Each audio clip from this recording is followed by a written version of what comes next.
Have you ever pondered the eternal dance between good and bad? It's a tale as old as time, a war fought on the grandest scale, and yet it's a conflict that also rages within each one of us, every moment of our lives. Today we delve into this philosophical battlefield, exploring the nature, the strategies, and the eventual outcome of this cosmic war. Picture a chessboard, if you will. On one side stand the soldiers of good, resplendent in their shining armor, symbols of truth, justice, and compassion. Across from them, the forces of bad, draped in shadows, armed with deceit, cruelty, and selfishness. Each side waits, poised for the game of destiny to commence. The game starts, and the forces of good make the first move, advancing with a strategy based on fairness, respect, and love. Bad responds with moves fueled by greed, fear, and hate. This dance continues, each side striving to outmaneuver the other, to claim victory on this grand chessboard of life. As the game progresses, it can seem as though bad is gaining the upper hand. The forces of good suffer losses, their ranks thinning. The strategies of bad, though cruel and unjust, often prove effective. The world can seem dark, filled with sorrow and despair, as bad revels in its apparent victory.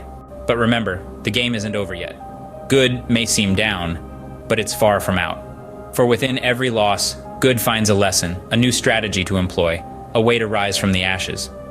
Good takes its setbacks as opportunities, using them to grow stronger, to become more resilient. And so, the tide begins to turn. The forces of good rally, their spirits unbroken. They stand tall, their resolve stronger than ever. They advance, their moves now guided by wisdom, born of adversity. And slowly but surely, they begin to reclaim the ground they had lost. In the end, the war concludes not with a grand, explosive finale, but with a quiet, powerful assertion of good's enduring strength.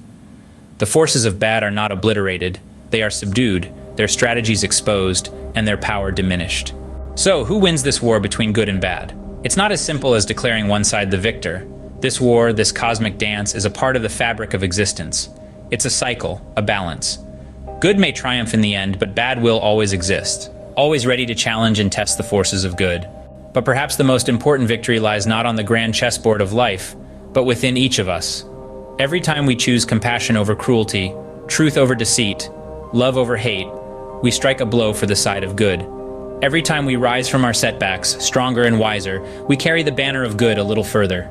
So, the war continues, the dance goes on. And in this eternal struggle between good and bad, perhaps the true victor is the one who learns, grows, and ultimately evolves. For in the end, it's not just about winning or losing, but about the journey, the lessons learned, and the person we become along the way.